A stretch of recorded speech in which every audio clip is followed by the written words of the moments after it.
Hello, how are you? My name is Cassandra, and today I have something a little bit different for you because I want to talk about this Pepsi Jet situation, okay? There's this documentary on Netflix called Pepsi, Where's My Jet? And I know I'm a little bit late to it, like I saw it advertised by the little title card thing, but it just it didn't really appeal to me, and honestly, I hadn't really heard of it before. But for some reason, the other day I watched the trailer and straight away I was like, okay, this looks kind of interesting. So it's a four part documentary that's on Netflix right now, certainly in my region. And yeah, I want to talk about it, okay? I have written down or typed up some points that I want to go through because I'm very forgetful. But before we get started, I do want to say that everything that I'm going to talk about right now, it is based purely on this Netflix documentary, Pepsi, Where's My Jet? I haven't done any of my own research into this situation, and as I say, I hadn't really heard of it that much before. So there is a lot of stuff, obviously, that documentary didn't cover. That I also then I'm not aware of. But yeah, I'm basically going to be then summarising what's in the documentary and then giving like my take on it as we go as well. But yeah, I'm not trying to make any factual statements, claims, or accusations, okay? And also, stay tuned because during that documentary as well, they make people do like the cola challenge, where like people do a blind test of Coca-Cola and Pepsi and see which one they prefer. So I'm gonna do something similar at the end. But yeah, let's talk about it, okay? So basically, the year is like 1995. The location is America because obviously, and basically, like what it is at this time there was what they called the cola wars going on, right? So Coca-Cola apparently was like the OG of cola flavored drinks, so they had like a really big share of the market already, and Pepsi was coming up in the game being like, I want some of that cola cash. So then, the two companies were really at it trying to compete for the consumer market and whatnot. And advertising was a really big part of that. So the way I understood it is kind of like Pepsi were like, okay, Coca-Cola has a lot of like the older population. They've got the polar bear that appeals to older people wherever. Let's let Coca-Cola have them, and we as Pepsi are going to go after the younger generation, right? So they were all about, like, one of their major slogans was like Pepsi, like the Pepsi generation, where they would show like a lot of young people, like kids, students, and the like. There were lots of different ad campaigns with like supposedly like different levels of humor and stuff like that, right? But then at this time in like 95, the ad agency, which I don't think I ever named the ad agency that was involved here, but whatever. So they come up with this campaign, like the premise is literally drink Pepsi, get stuff. So basically what they're going to do is give people what they call Pepsi points with like the packs of Pepsi that they buy. I believe it was 5 Pepsi points per like pack. I think it was like a 12 pack or something like that. And you could basically collect these Pepsi points and then redeem them for stuff. And the way they did it in the adverts as well, it wasn't like, did I really just want like a bunch of shit with like a company logo on it? Like, do I want to do that? No. They had like different celebrities like Cindy Crawford, Michael Jackson, Britney Spears, all repping Pepsi, being like, Pepsi is the thing. And they had like the adverts with like, the typical kind of, popular, attractive people that, you would, maybe want to be like and dress like and whatever. So that's how they made this offering more attractive, So you could get stuff like Pepsi sunglasses, Pepsi cap, Pepsi shirt, Pepsi jacket, and whatever. And then like this main advert, which is like the center essentially of this documentary and the story, like you have people from the responsible ad agency sort of explaining it, and this guy, I believe his name is Mike. He's the one with like dark hair in it, if you've watched it or if you're gonna watch it. He was like explaining like and showing like the original concept art and storyboards, where you've got like this kind of like regular kid, he's like a little bit chubby, not like super, you know, amazing, attractive jock style or whatever. You've got him. He wakes up in the morning. He's like putting on all his Pepsi gear. And then he comes out of his house and he's like, I'm going to take a fucking jet to school. And then at the bottom, where he's like flying in this fucking jet and he's just landed at the school, it says 7 million Pepsi points for a Harrier jet, which is like a fucking military like fighter jet thing, right? And I instantly recognized it from the movie True Lies with Arnold Schwarzenegger because I fucking love that film. So basically, like, this was like the big thing, right? This was like, you know, the as I say, that the advert that's like the center of it all, where it's saying like, in this advert, collect and redeem 7 million Pepsi points and you go and get a fucking Harrier jet, right? So then the main guy in it, like, was kid at the time. His name is John. I believe he was like maybe like 19, 20 at the time, you know, so like student, young, got pep in his step, right? So he sees this advert and he's like, I want a fucking jet. Like, yes, give me some of that jet action. And the thing is, the big issue, right, the thing that this whole thing centers around is the fact that nowhere on this advert was there any kind of disclaimer saying like, you know, you can't really get this jet, or like terms and conditions apply, or anything, nothing like that, right? So he is like, I'm going to get me this jet. How do I do it? Because that's a whole lot of fucking Pepsi points, right? So cut that part of it short. Basically, he has this friend from like mountain climbing. His name is Todd, and he's I think they said he was in his 40s at the time. He seems like a really cool guy, right? He's basically like got lots of money. He's worked in lots of different like areas of business, so he knows what he's doing, and he has the funds to play around with and invest, right? So John is like, okay, I need some money to like get me started here and invest so I can get these points, so I can redeem this jet. And he, through his own research, realizes that the Harrier jet that's being advertised is worth 32 million US dollars. So that's like a fucking pretty valuable prize, right? And yeah, I can't remember at which point he does this, but at some point as well, like he even like goes to the effort of like phoning up the Pentagon, right? Manages to get through to a spokesperson to find out like, is it actually possible? Is it legal for like a normal person, a regular civilian, to own a Harrier jet? And long story short, as long as you take off all of like the weapons and like disable some of the like radar equipment and stuff like that, then technically yes, it is legal to own a Harrier jet as like a regular person. There was like some other stuff to do with like, you know, you have to buy like 6 at a time or whatever, but you know, for John, like, you don't give a fuck. Like, he's not the one like buying the jet from the Pentagon or whoever. He's trying to redeem it from Pepsi. So he's like, great, so it is actually then fucking possible to do this. He goes to Todd and he's like, yo Todd, I've got this fucking idea, I want this jet. He's like, what are you talking about? And he tries to explain it. He's like, Todd's like, okay, so show me what this offer is. What is this advert? I want to see it. And John's like, well, it's on TV, you can see it whenever. And he's like, I want you to show me it. So he fucking like gets it, like a recording on his VHS or something like that, right? Makes a tape, shows it to Todd, and Todd watches it like 5, 6, 10, 15 times. Like, just keep watching it. And he's also like, there's no fucking disclaimer. They're offering a jet.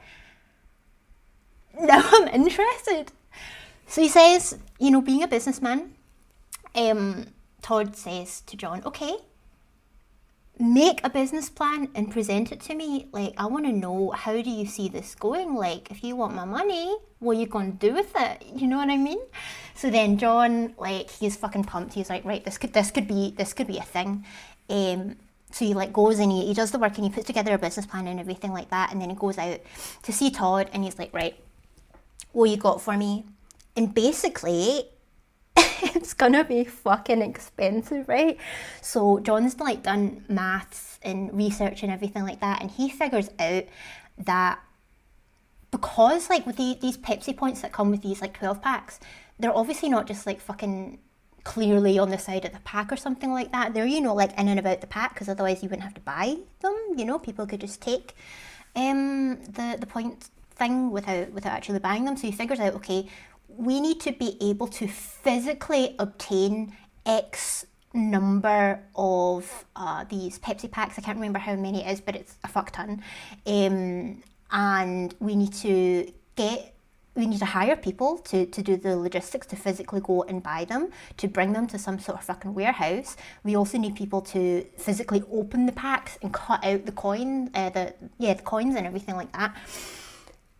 And who works out that it's gonna cost like $7.5 million US just to do that, right? So not a fucking small amount of money, but $7.5 million investment for potentially a $32 million jet, right? So he's like, yeah, I think that's not bad, you know. So he presents this to Todd, and he has like three big questions for him. I'm not even looking at my notes. I need to look at my notes. Right. So the first question he's got is, okay, is it legal to own this jet? Perfect. John already has done his research. He knows, yes, it is legal for me to own this jet. Second question, what are you going to do with it? Like, are you trying to, like, resell it to somebody? Like, do you want to fucking keep it and, like, travel around in it? What are you trying to do? And John's, like, first idea, he's like, I'm going to take people on rides on this jet. Like, it's going to be like a fucking fun fair amusement attraction. Like, yeah, go on this fucking fighter jet. And Todd's like, you know, there's only one seat in a Harrier jet, right? So that's out. Second idea is to basically do like air shows, like, you know, take it to different events, have like, I guess advertising on the side or some shit like that, which I don't really like. I'm not in that business, so I don't know. But like, first impression was like, I don't really think that's a good idea. But Todd, he knows a lot more, and he's like, yeah, I think that could work. That could be a viable business, right? And third question, what if we don't get 7 million Pepsi points in time? What if this offer ends and we're like 5 points short? Then we're already like 7.5 million down. What are we gonna do? Like, appreciate the effort, John, good job, but I'm not willing to put my money down on that, is what Todd says. So he's like super bummed out, his like dreams are smashed or whatever. There was a fourth question that I had, which they didn't mention, and I wonder if they thought about it. Like, John has, you know, gone to the effort of figuring out so many of these practicalities, but I'm thinking, are there physically enough points out there for him to be able to collect? Like, I don't know how far they're like planning on traveling, but if his idea is just get like crews of people to go out and just buy up all the Pepsi stock from like the local supermarkets, fucking corner shops, 7-Elevens, whatever, like, is that possible? Like, has Pepsi physically put out enough of the points in the area that he, you know, is going to be willing to do that operation in? Also then, are the actual vendors, the stores, going to be okay with them basically like emptying the shelves every time they get stock in? Or would they, for example, quite clearly, you know, catch on to what they're doing and put a limit on it and say, look, you can't buy more than 10 packs a day or something like that? You know, that wasn't mentioned at all, but for me, that's also like a practical point. Anyway, so Todd says, I'm sorry, but no. And John's all like super bummed out and stuff. He goes home, you see this like dramatic reenactment of him like tearing down all his posters and plans and everything like that. But, you know, you gotta eat. So at some point he goes to like his local store or whatever, pick up some bits and pieces. And in the store he sees like one of these little like point of sale advertisement like model things, you know, like, I don't think you get them so much now, but you know, like when there's like seasonal stuff like Easter or Christmas, or if there's a promotion for stuff, like shops will put up like a special sort of stand promoting that and having like the products that they want to like highlight. So he's one of these things for Pepsi, and he's like, oh, my dreams are crushed. And he goes up to it, and you know, it's again, it's in the 90s, so it's not like this offer and stuff was like redeemable online or something like that. You know, it's like they had a brochure that physically showed you like what kind of stuff you could redeem for the points, and then a little thing that you could fill it out and physically like post it by mail to be able to like redeem the thing that you wanted. So he's like, oh, like this could have been me, and he's like thumbing through this catalogue. He's like, oh, like what a fucking bust. And then I spies like a fucking little fine print thing on the catalogue that says you don't actually need to get these Pepsi points all from like these 12 packs or whatever it was. You only need, I think it was like 15 points that were obtained from physically purchasing Pepsi, and the rest of it you can pay for at a rate of 10 cents per Pepsi point. So John's like, what? Goes home, fucking like, you know, does the math again, like puts some numbers in the calculator, and he's like, I thought this was going to cost 7.5 million and be this whole fucking operation. But if we just pay for the points, we can do it for 700,000, which is less than 1 million. So that's like a fucking amazing reduction, right? So he's like, fucking excited, he's pumped, calls up Todd and he's like, yo, we don't even need to do all that shit, like we can just literally like write a check, like should we do it, are you in, like can we do it? And basically like, yes, you can, or like, yes, Todd is on board. He's like, yeah, sure, let's fucking go for it.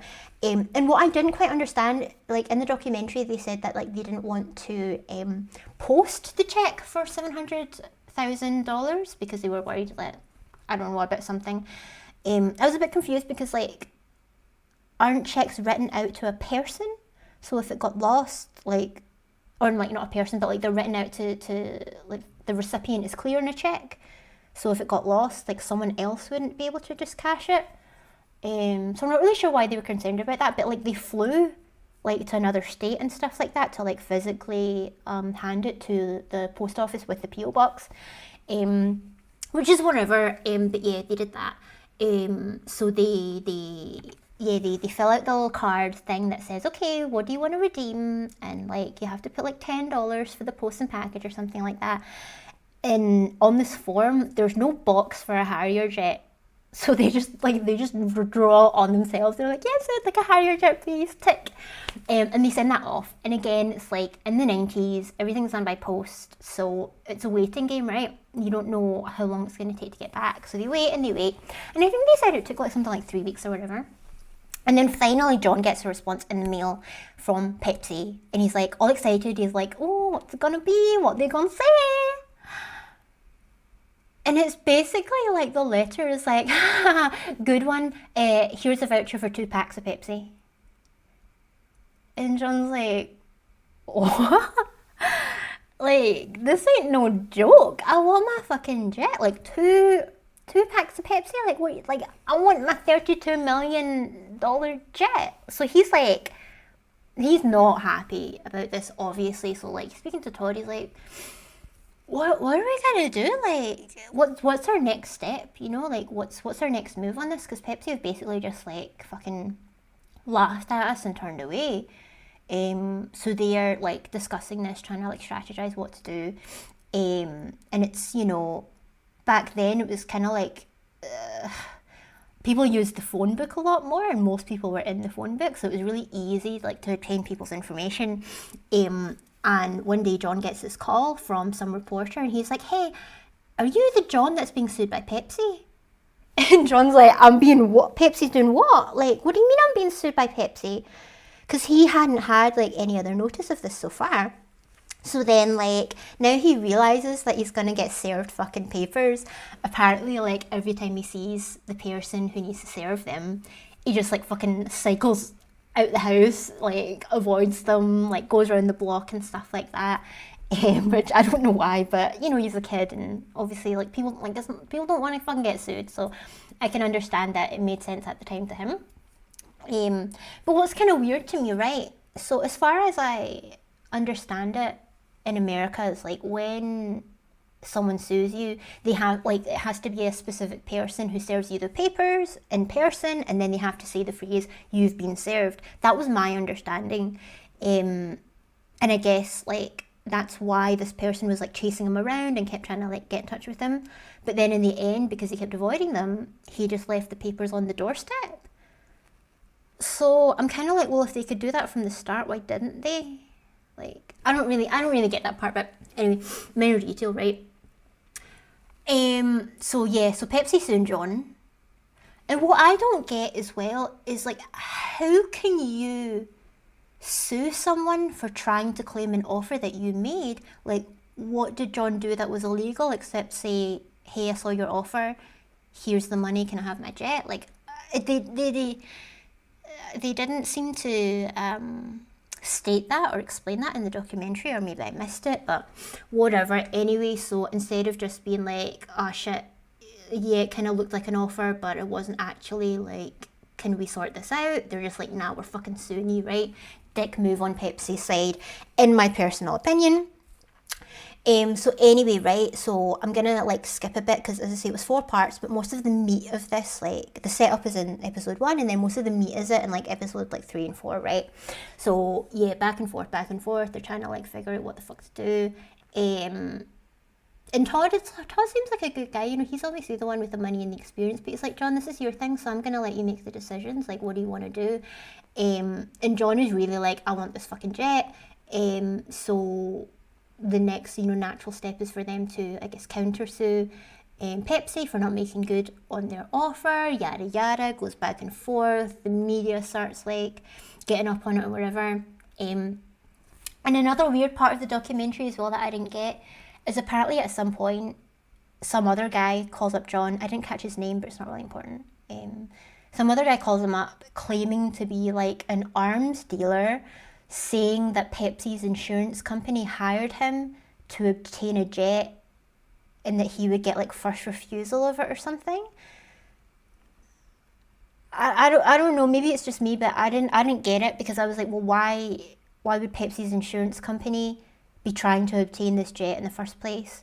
And then why would they offer this arms dealer first refusal? Because surely the only reason that they would want to obtain the jet is to give it to John, so why are they then asking someone else to find it and also being like, and yeah, you can keep it? Like, that just fucking doesn't make sense to me. But anyway, I guess the attraction for John was like, okay, so if this person is able to obtain this Harrier jet, then that further proves the point that it is possible to get it. It is legal for a civilian to have it, because I guess Pepsi's argument, like, they're basically saying, well, like in the documentary, right, it's only people from the ad agency. I didn't notice anyone who was actually from Pepsi in it. But like the people in the ad agency, they were basically saying like, this is fucking ridiculous. Why is someone trying to claim this jet? It was obviously a joke. It's your fault for being so fucking stupid. Like that's like basically their defense, which we'll get to my opinion on that, right? But this is what they're saying. So then I guess like from John's perspective, he's like, okay, so if someone's calling me up and saying, hey, Pepsi asked me to get this jet for them, then it's kind of like them, it's kind of like proof that, yeah, you can get it. And so Pepsi's argument of don't be so stupid, you can't even get a jet, that argument like falls down, right? So yeah, John is like quite attracted by this, and he's trying to get proof from this guy that he has this jet. It's not really coming through. They agree to like meet in some other place, and Todd is like, this fucking reeks, this is like suspicious AF. So he's like, I'm not up for this, I'm not down for it. John, you can go if you want, but this part ain't for me. And yeah, long story short, they go out there, they meet this guy, and he's full of shit. Like, they're like, he's just like making shit up basically, so that's a fucking bust. Oh, and I forgot to mention as well, but that by this time, because there's been so much back and forth, and by this time as well, I think like time is going on, you know, it's been like years. And the original lawyer that they had, this guy, I think he was called Larry, he's like specialised in like asset protection, so not really, you know, great for this kind of case, but you know, someone that Todd knew and trusted, so that's why he was initially involved. But now it's like he's not really the one. So then at some point they get this guy I believe his name is Michael Avenatti. He gets involved, and it's interesting because in the documentary they had to interview him from his home because he was under house arrest for like an extortion charge. And this is the only thing I looked up after the documentary because I was like, what the fuck did he do? And he now has been like sentenced to jail time for extortion. So that's interesting because he was like really, at this point he's like really sort of not in John's head, but he's quite close to him, and he's like he's quite a charismatic, attractive guy, and so a lot of the stuff that he's doing and saying, like John is kind of eating it up, and he's the one who is quite happy to go and see this arms dealer with him and follow that path, whereas Todd's not really on board with that. Anyway, why am I telling you that? That was a fucking bust, right? So then, what are they going to do next? And what Michael comes up with, how to like hit back and keep this thing in the public eye and the media to drum up like public support and, kind of revive this a little bit because it's been so long.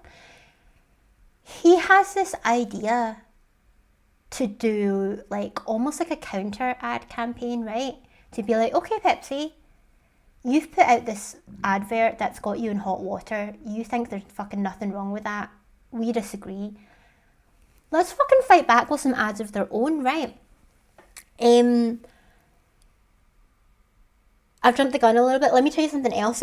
So he also did like Michael also did a bunch of research on Pepsi to try and like dig some dirt, see what else they're into, and what else they could use for the case. And one of the major like things that they find is that this is not the first time that they've been in trouble because of like a competition or a campaign that they run.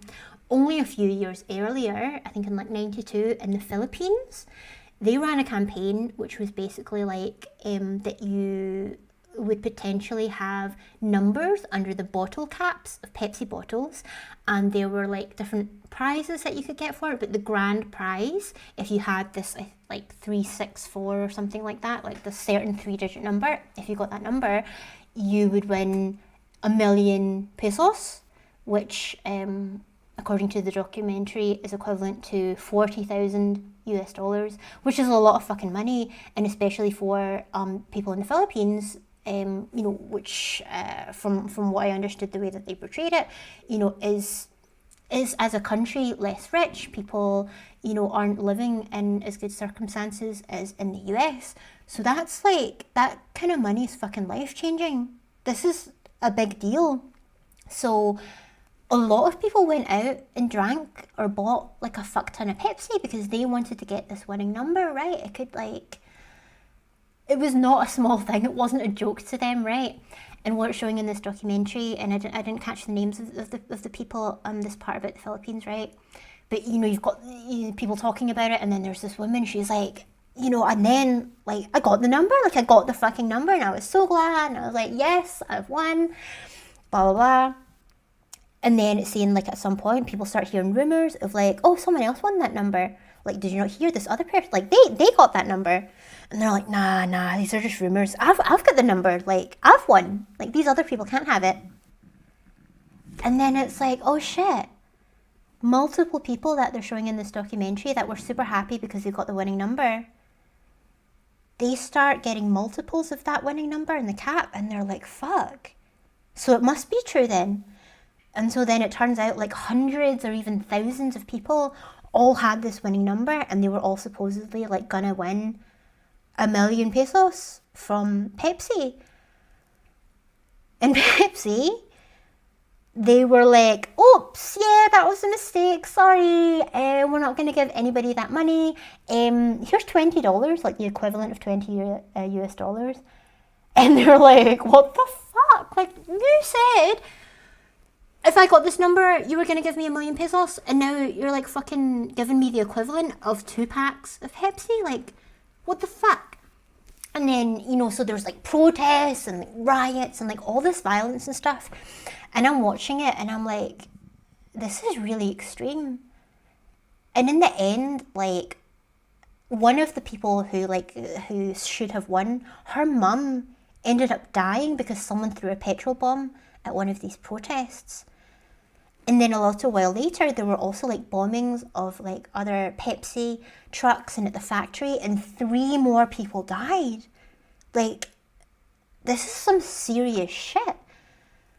And at first when I saw that, I was like, Jesus Christ, like resorting to like violence and like setting things on fire and stuff like that, like that seems like a bit fucking much. And then I was like, well, don't get me wrong, it is a lot, and it's not something that I would ever condone or encourage. But if you think about it from the perspective of those people, they are not living in good conditions. And this offer from Pepsi, like, that was like a fucking major opportunity, which like so many people thought that they had won. They thought that their lives and the lives of like their family and stuff like that was gonna like change for the better, and that like, oh my god, like, wow. And then Pepsi's just like, oops, nah, soz, change your mind, like, oops, we fucked that up, never, like. So I can understand why, like, in that context, these people were so upset and they were like taking to the streets and stuff like that. But that was just like, fuck, that was not a good situation.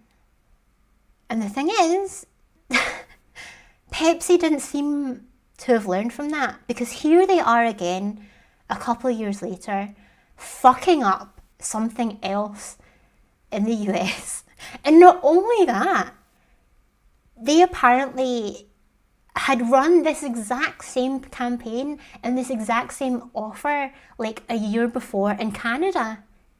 And in that campaign, they did have a disclaimer saying, we're not actually gonna, you know, that higher jet isn't really on offer, don't try and redeem that.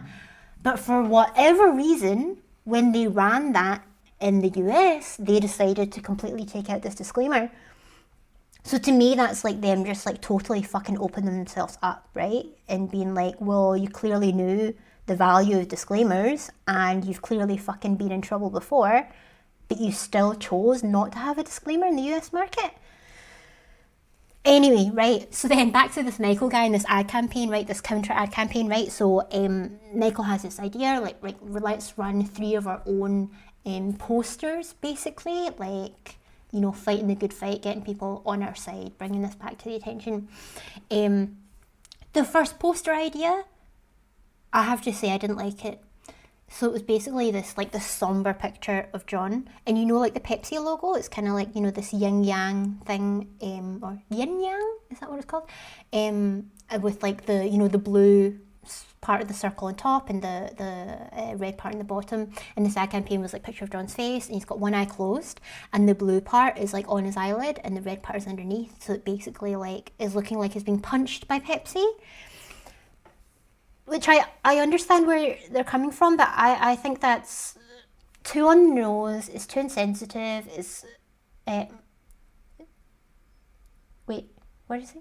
Yeah, it's too on the nose, and it's too like, like the first thing I thought of when I saw that was like, you know, those evidence photos that you have of people who have experienced domestic violence, and I like didn't think that that was a classy comparison to make. You know, in the grand scheme of things, like fucking comparing a jet to like a situation of violence, to me that didn't feel good, so I didn't like that one. The second poster I did quite like.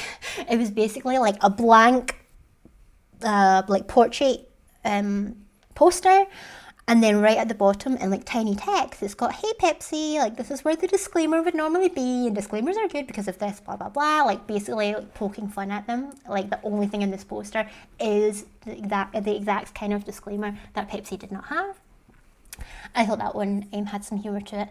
And then the third one I also didn't like. I didn't think it was appropriate at all. It was basically like a picture of a Molotov cocktail made out of a Pepsi bottle to reference what happened in the Philippines. I don't think that's cool. I think it's disrespecting and exploiting the horrible experience of the people in the Philippines and the people that did actually fucking die. I didn't like that, but anyway, so those were their 3 ideas for these posters, right? And they managed to get some newspapers to agree to run those adverts, and they also reserved some space on this huge billboard across from Pepsi's offices. And Michael's like, yeah, I really wanted to get that billboard because I wanted like everyone who works at Pepsi for like a full month, like every time they go into the office, every time they look outside the window, to fucking see those adverts and know that we're coming for them. But obviously that costs money, and I think they said it was going to cost like 100 grand. So they go back to Todd, the money man, and they're like, Todd, we want to do this ad campaign. Can you please give us some money? And they pitch it to him, and he is like, and they didn't really explain this, like, or I didn't catch it before, but like in his response, he kind of explained it. So he's like, so basically what you want to do is go to Pepsi and say, either you give us something that we find satisfactory, whether that's a jet or a fuck ton of money, or we're gonna run these campaigns and like trash you, basically. And in the documentary, Todd is like, knowing what we know now about Michael, who has now been convicted, but at the time he was on house arrest, he was like, I'm so fucking glad that I said, I'm not gonna fucking do this. So like Todd seems like he's a fucking like smart guy, you know. He saw this and he was like, that fucking sounds like blackmail. I don't want anything to do with this. I'm not gonna fund this. And he is like so turned off by this that he says to John, like, look, this is your thing, you know, that hasn't changed. You can still do whatever you want. But I like, if this is the road you want to go down, I can't come with you, basically, you know. So it was basically a nice ultimatum. It was like, it's Michael or it's me.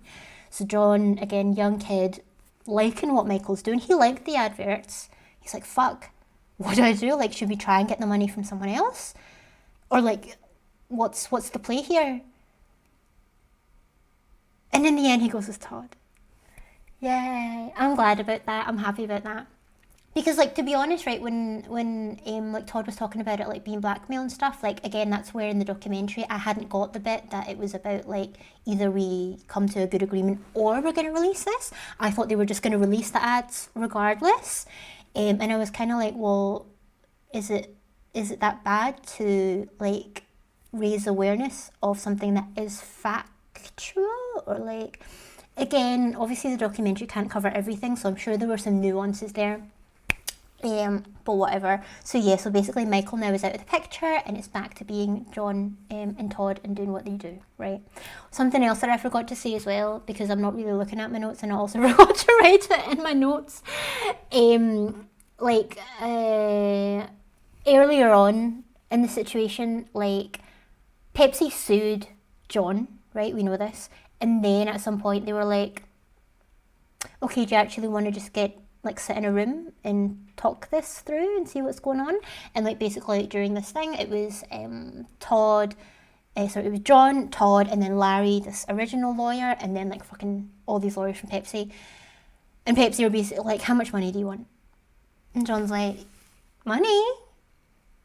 I want the jet. And they're like, no, really, like, just give us a number, like, how much are you thinking of? Like, what do you want? John's like, the jet? And this goes on for a while, right? And then eventually, like, it comes to the thing of, like, Pepsi's offering, I think, somewhere between, like, 700,000 and 1 million. And, yeah, they go to the room and they talk about it. Again, Todd is like, it's your choice, man. I've got money. I'm not fussed by this, but this is almost $1 million. Like, this could be fucking major for you. So whatever you want to do, I'm going to support you. So John's like,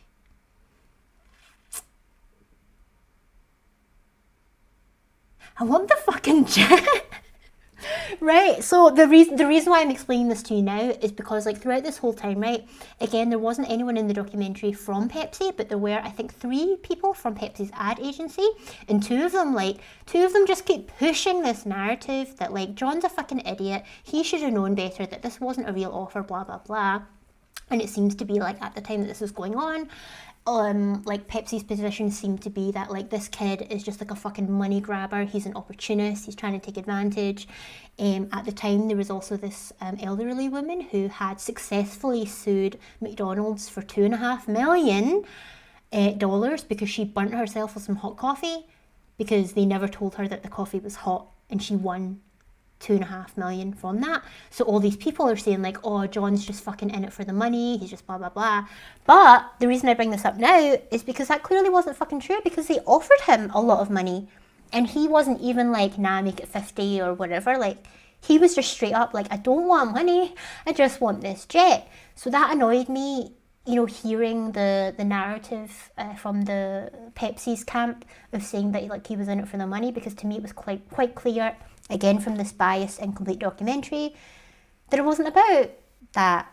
So anyway, right, I'm fucking going all over the place, right? Okay, so where are we at now? So basically we're at like, Michael's out of the picture, the guy who, you know, was gonna do these counter ad campaigns or whatever, and they basically need to go back to the traditional route, you know, none of these like fancy PR stunts and all that, just like fucking, we still got a court case to do, let's concentrate on that, right? And the thing is, because Pepsi sued first, they basically then had the choice of where to file the lawsuit, and depending on what state some like a lawsuit is filed in the US, that could have like different implications, different outcomes, either to do with the state laws or because of like the, you know, the bias in those states. So because because Pepsi sued first, they were able to pick the state that this would be legislated in, and they picked New York.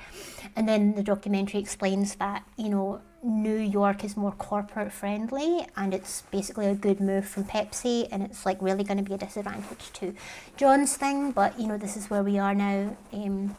They're going to go to court, so let's focus on that. And like on John's side, they're like, okay, you know, I'm like the average fucking person. I am the target demographic for Pepsi and their whole campaign. Like, people like me surely are gonna understand where I'm coming from and be on my side. That like, they advertised that you could redeem a jet, and I tried to redeem the jet, and you know, I was within my rights to fucking do so, and they should give me a fucking jet.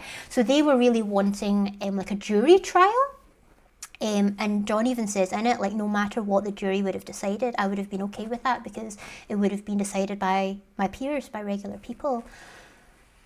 But this judge that was going to rule on the case, I believe her name was Kimba, she allegedly was like quite known to be very pro-corporation. She apparently also had some scandals going on. Like, she had illegally hired someone who was not legally supposed to be in the US, like as her nanny, and she apparently was also like the mistress of some high-profile guy. Which, like, for me, it's like, regardless of your job, people are regular people, everybody makes mistakes, like, people do stuff that they shouldn't do.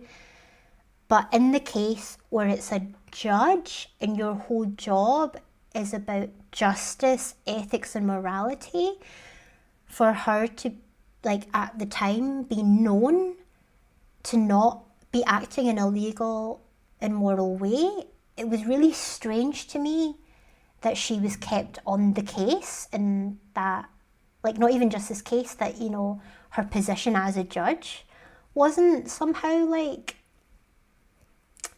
investigated or whatever. I don't know, maybe it was and it just wasn't included in the documentary, but that was something that I was a bit like, hold on, like, how can that be? But anyway, right, so she's pretty, like, you know, skewed to Pepsi's side as it is, and she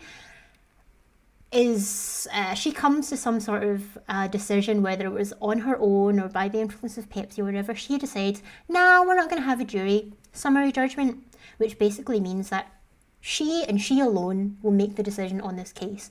No one else is allowed to be involved in that. It's purely up to her. It's this one person, which I'm a bit like, how the fuck do they even decide these things anyway? Like, what are the details of this law, of these laws? Do you know what I mean? Like, how can you just fucking decide, like, nah, I'm gonna be the fucking god in this situation? But anyway, so she decides this, right? And so John and his team are like, fuck, this isn't good. Okay, let's depose fuck it people. Let's get all the key players that are involved to get in the court and give their statement under oath of what factually happened here. And for some reason, Judge Kimba again is like, nah, I don't need to hear from anybody. I don't need anybody to tell me what happened. I already know. Like, again, how is that okay for her to just decide, no, I'm not going to bother like hearing any evidence or any testimony from anybody like that? In terms of like a legal system thing, is like fucking baffles me that she can just decide, nah, I'm not going to bother talking to anybody, right? And the thing is as well, like, as I say, there's like, in the documentary, I think there were like 3 people that were at this ad agency at the time, and 2 of them were very much like, obviously it wasn't a real offer, John's a fucking idiot, it's all his fault, like, we and Pepsi don't have any responsibility here. But this other one guy, he's been showing these storyboards, and he's been showing how, like, you know, his original concept was this and that, and they changed some of these details, and he thought that it didn't, like, it made it like not as good, but whatever. And he shares that in the original concept, the amount of Pepsi points required to redeem the Harrier jet wasn't going to be 7 million Pepsi points, it was going to be 700 million Pepsi points. So that even without the disclaimer, the amount of money that someone would have to spend in order to obtain enough Pepsi points wouldn't be worth redeeming the jet. I personally still think you fucking need a disclaimer either way, because people go and do crazy shit, you know what I mean? Like, someone might have still done it even though it wasn't like worth it money wise. They might have just done it for shits and giggles, you know what I mean? So it was originally going to be 700 million Pepsi points, but then when they like showed the first draft of the ad, like, people were like, nah, that's too difficult to read, that's too many zeros. So they were like, okay, 70 million? Nah, that's still too much. And that's how it ended up getting down to 7 million. And the thing that kind of irritates me as well, right, all throughout this documentary, it seems to be that the fucking ad agency is taking a lot of heat for this. It seems to be that people are really blaming the ad agency for not putting in this disclaimer. But it's like, I've worked for a consultancy before, right? When you work for a consultancy, including like ad agencies, you are hired by someone to fulfill their wishes. Ad agencies are creative advertising experts, not legal experts. That's not their area. They're in the creative side. It wasn't, like, in my opinion, it's not the responsibility of an ad agency to go into all the legalities of an offer or a campaign and like make sure that like everything is done. Like, to me, that's the responsibility of the client, of the people actually making the offer to the public, to make sure that like they're all legally good and what they've got going on is all right. And even if the ad agency were to say like, no, you really need a fucking disclaimer here, like, it's not their decision to make. Ultimately, it's the client that has the final sign off, right? And if you push and you like, or like, no, you really need this disclaimer, they're gonna fucking fire you and go somewhere else. It's a competitive business. There are multiple other agencies that would like whip up that Pepsi contract and do it instead of you. Like, I don't know what people are thinking, that they really believe that the ad agency has that much power to tell Pepsi what to do. Like, whatever, yeah. I'm looking at my notes because I'm like going off track. But yeah, so basically, no jury, no depositions, and this Mike guy as well from the ad agency, he actually said basically that like someone in the company, someone in the ad agency like came and like talked to him about like, oh, you know, there's potentially going to be depositions and stuff, and he was like, you do not want me on the stand. So he was basically saying, like, if I go up there and tell the truth, it's not going to be to Pepsi's fucking benefit or the ad agency's benefit, you know, because, like, here's this guy that was, you know, had these original concepts and he was trying to advise Pepsi on stuff, and, you know, they weren't taking him up on it. And again, I can totally understand that situation. And what I also forgot to mention as well is, like, after, before, like, shit really hit the fan, but after John tried to redeem this offer, Pepsi also changed the advert twice. So just like Mike had said, it was originally 700 million, then it was 70 million, then it was just 7. What went out originally was 7 million. Then after this whole thing with John, they put out a second iteration of the advert where it was 70 million, still no disclaimer. Then they put out a third iteration of the advert, which was 700 million, which was the original idea. And then under it just says, just kidding. So it's like, they're basically like, you know, like John and Todd or whatever, they're arguing like that's a fucking admission of guilt. And Mike from the ad agency, he's also like, in my opinion, that was a fucking admission of guilt, you know? So it's like, it's super interesting, in my opinion, to see where people stand on this and why. But anyway, so Judge Kimba, she's like, fuck your trial by jury, fuck your depositions under oath, I'm just going to decide by myself. And what to me was a little bit disappointing in the documentary is that now we've got like 10 minutes left in the whole fucking thing, and I'm like, come on then, like, what's happening? And basically Judge Kimba like decides their own, writes up this whole big thing. John eventually gets it. He's like, right, what is it? What was it? I'm going to put you out your misery. They lost. John lost, Pepsi won. And the way I understand it, according to like this tiny little section in the Netflix documentary, is that Judge Kimba, she wrote this big, huge, long thing about her ruling, like why she decided that Pepsi won. Is like, it seemed like she wasn't even talking about the legality of it. Like, she wasn't even going into like contract law or whatever. Like, she just was basically like dissecting the theory of humor and how, like, if they put a disclaimer in the advert, it wouldn't have been funny. I'm sorry, but what does humor have to do with the law? Like, it's not as if disclaimers were like this new unknown thing and that no one really knew that they should be doing it at the time. Everyone fucking knew they should be doing it. Like, fucking tons of other adverts had these just like disclaimers, like in the tiny little text, or like, you know, in the radio where at the end they'll just like speed read the disclaimer, like all this stuff. Like, disclaimers were a fucking thing. And again, the Pepsi had it, the disclaimer, on the same campaign in Canada not long before, and they made the conscious decision to take it out for the US.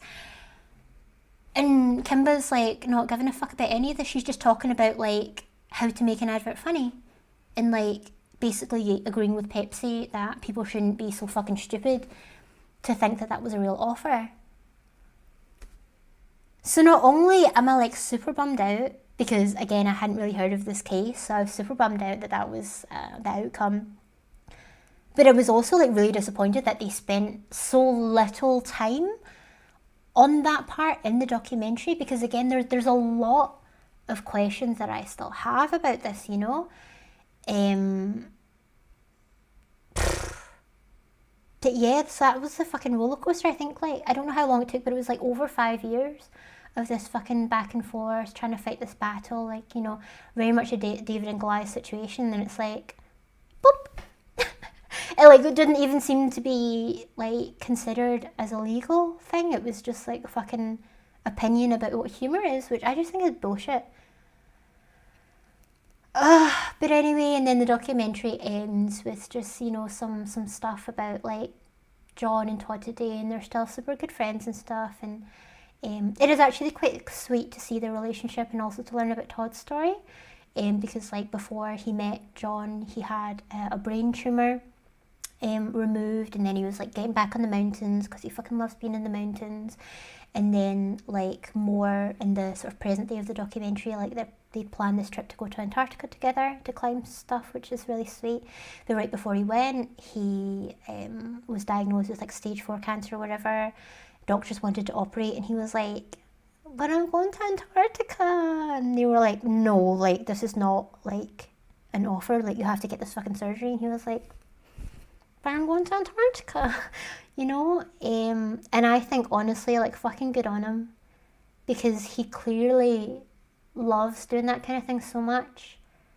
And if he's already kind of like, you know, getting older in his years and he's not well, like, you don't know how a fucking surgery is going to turn out. So I felt like quite warm and fuzzy and like happy for Todd that he made this decision to not get the surgery and to go to Antarctica and to live his fucking life.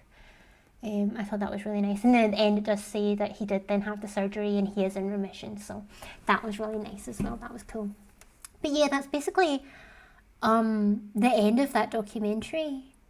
But yeah, so let's go more into the details of my thoughts, right? So clearly you fucking know that I was on John's side, right?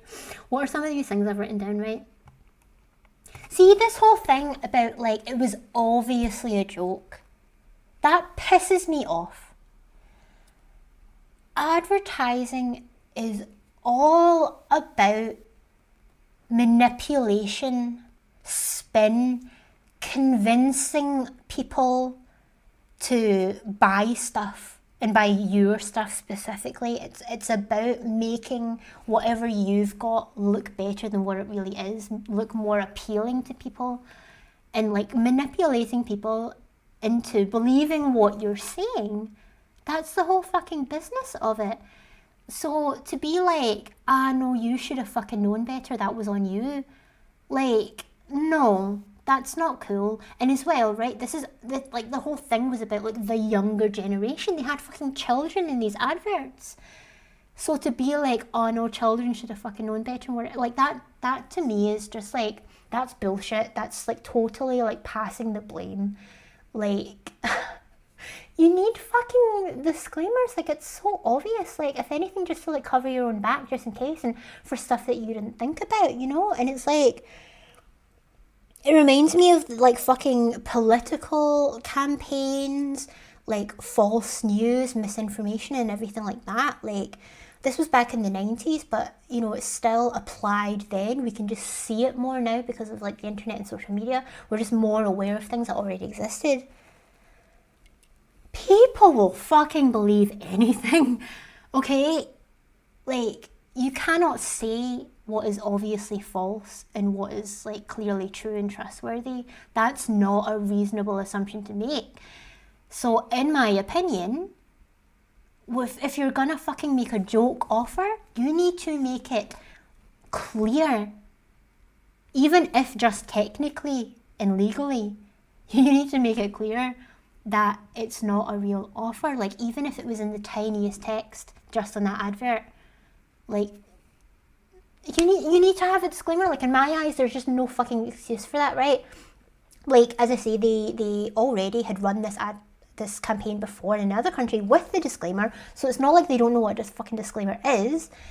It's just like it's irritating, it's annoying to me. And again, they had like such a fucking horrible situation a few years before in the Philippines with 4 people fucking dying, and they still like think it's okay just to laugh this off and blame somebody else. I think that's a bunch of shit, personally. Already said this thing about, you know, I think it's weird that so much of the responsibility was put onto the ad agency. For me, the responsibility was solely with Pepsi. Obviously other agencies can advise and they can strongly encourage or discourage, but at the end of the day, Pepsi's the one making the fucking offer. It's up to them to sort their shit out with it, you know what I mean? Well, there were some other details as well that I was a little bit confused about, because again, the judge's ruling from the documentary didn't seem to be about law at all. It just seemed to be about her fucking opinion about humour. But my understanding was that in contract law, if there's a disagreement between the parties, or if there are any ambiguous statements or conditions in the contract, my understanding is that contract law favours the party who did not write the contract, with the theory that the person or the party writing the contract knew in their head what they were thinking of when they wrote it. So in their mind, presumably they thought it was clear. But from the perspective of the other party who did not draw up the contract, they have no way of knowing what the intention was. All they know is what's in front of them legally in that contract. So in this case, where they're saying like, oh, Pepsi is the one making the offer, so, they're the one setting the terms and conditions or not of that offer. If there's a disagreement, in my head, I would have thought that the law would favour John because it wasn't him that made the offer, and Pepsi did not make it clear. I don't know, they didn't mention it. I'm definitely not an expert at all in that area. I was talking to my partner about it last night as well. He also brought up this thing, as he was saying, that in Spain, where he's from, there is a law that, for example, if you're selling an item online and it should be €1,000, but there's an obvious mistake, like for example, when someone is listing the item or updating the price or whatever, if they accidentally list it for €1 instead, then there is a law where they can basically like void those sales and say like, sorry, it is actually €1,000. And to me that's totally reasonable, and it's also a separate thing, because in that case, like, they probably are going to have it in their terms and conditions that like we withhold the right to whatever blah blah blah until you receive the order confirmation, this, that and so on. For me, if it's like clearly just like that kind of a mistake, I can understand it, but again, this is not what Pepsi's done. At no point were they like, okay, we didn't think anyone was going to take that seriously. The Jet's not actually an offer, I'm sorry. Can we give you something else instead? They were straight up like, you're a fucking idiot. We are in the right, you're in the wrong, whatever, which I just think makes it fucking worse. Like, whatever, anyway. So that was one thing, and then it reminded me as well of like this law, I believe, that they have in the UK, where it's kind of like a known thing that like furniture companies, like everything is always on sale. Like for fucking sofa, it's always like fucking 80% off or something ridiculous like that. And in the UK, as far as I understand, there is this law that you can't say that the original price of something was the original price if you never actually sold it at that price. So what companies in the UK will do is they'll sell it for the higher price for like 2 weeks or whatever the minimum term is in order to legally be able to make that claim, and then the rest of the year they'll sell it at the heavily discounted price. Because again, if you see that advert and you're like 80% off, how the fuck can it be 80% off? That doesn't make sense. You can't just assume that people know that, and therefore you can lie about it being a sale and you can pretend that it was originally a higher price. You cannot do that.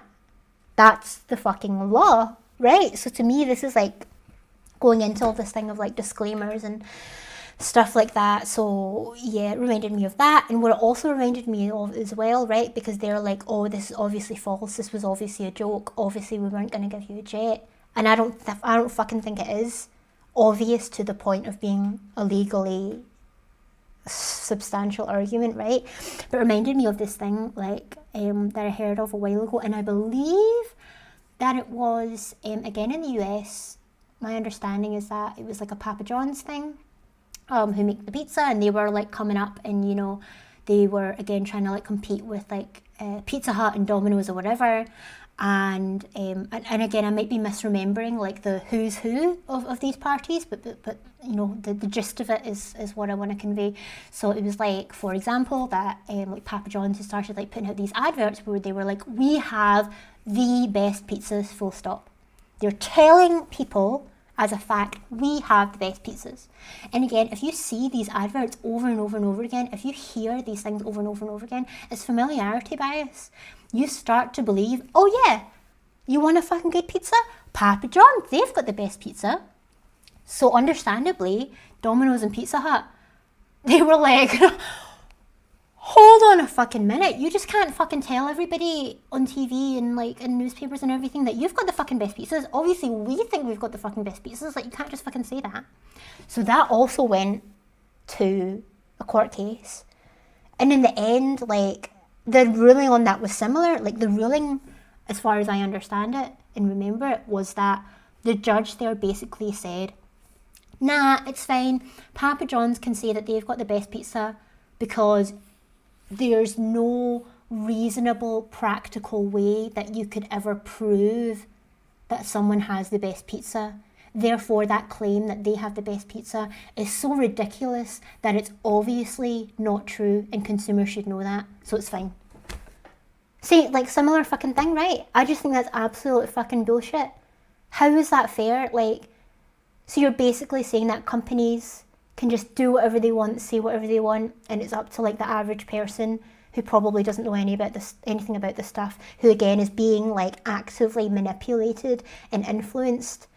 It's up to them to just like fucking be like on high alert all the time to know that like these companies in this like fucking such a lucrative industry, so very good at their job, it's up to the average individual to just know that they're being lied to. I think it's fucking bullshit.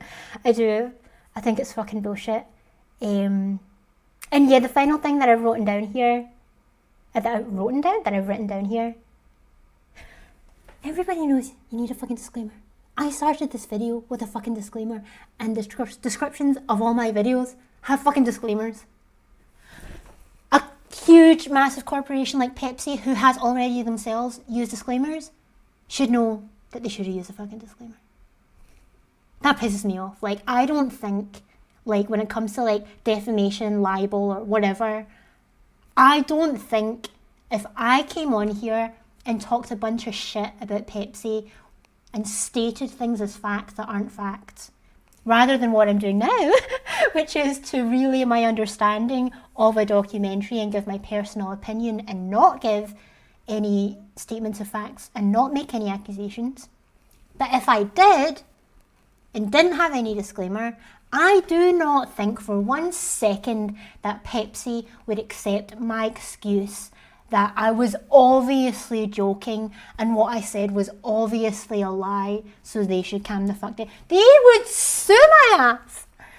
Don't sue my ass. I'm not saying anything bad about Pepsi as fact, okay? I don't even know if this Netflix documentary was true. I'm just telling you what I heard. I don't know shit, okay? I'm not accusing anybody of anything. But I think that based on my understanding of this documentary about this topic, my personal opinion is that Pepsi should have lost and they should be using fucking disclaimers, okay? Oh my gosh! Did that make any fucking sense? Like, as I say, I made these notes and I wasn't even looking at them, and then there were these things missing from the notes, so I'm sorry that I was like so back and forth, up and down. Let me know what you fucking think about this. Like, have you seen the documentary? Did what I say, like, did you understand it in the same way? What's your opinion? Do you actually think that, you know, the Kimba made the right decision, that Pepsi should have won? Let me know. Let's talk about it. But before I go, I gotta do this challenge, okay? So one thing has Pepsi, one thing has Coke. What I did is like what am I saying? So it's like double cupped. So this is what they also did in the documentary, right? So it's like so I can't see the labels of like which one is Coke, which one is Pepsi. I'm going to taste them and see which one I prefer. That's what they also did during the documentary. I think I can tell the difference between Pepsi and Coke, but I think that's an unfair comparison, because what I'm basing it on is like, what I would say is that in this in the current time of things, in the 2020s, in my opinion, in my opinion, in my perception, Coke has won the consumer cola wars, whereas Pepsi has the market on hospitality. So what I mean by that is normally when I drink Coca-Cola, it is like original taste from the bottle or can or whatever. But normally when I drink Pepsi, it's what is it called? Oh, I can't remember what it's called, but it's like basically the tap Pepsi. It's like a concentrated syrup that's then mixed with water. So I think that's probably going to taste different from if you were to buy it in a shop. So what I did is I bought both from the shop. It's not like diluted or syruped or whatever. This is like consumer grade cola. Okay. Which one do I prefer? I don't mind either. I think that generally, to me, Coke has a stronger flavour, and Pepsi is like more watered down. But again, based on the way I usually consume it, it's probably the fucking establishment, the restaurant, that's watered it down more. So let's see. Enough talking. Let me drink. I've got some water here to cleanse my palate and whatnot. So okay, let's go.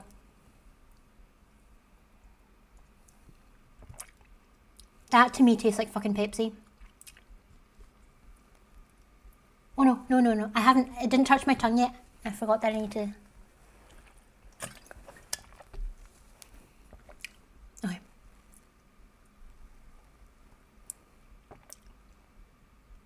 That to me tastes like Coke.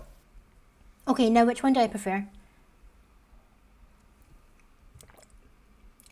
I don't drink a lot of fizzy drinks, soft drinks, sugary stuff. So sometimes I prefer it to be watered down and less intense. But sometimes if it's too much, it can be a bit gross. I think this is Coke and I do prefer Coke. Let's see. Okay. Let's see what it is.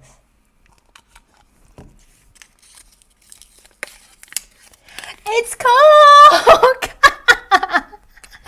It's Coke! Fuck you, Pepsi. Only joking, not really fuck you. But yeah, that's funny. I think it's funny anyway. Alright, thanks for watching. Let me know what you think about this. I hope you had fun. And yeah, I will see you in the next video. Bye! Bye-bye.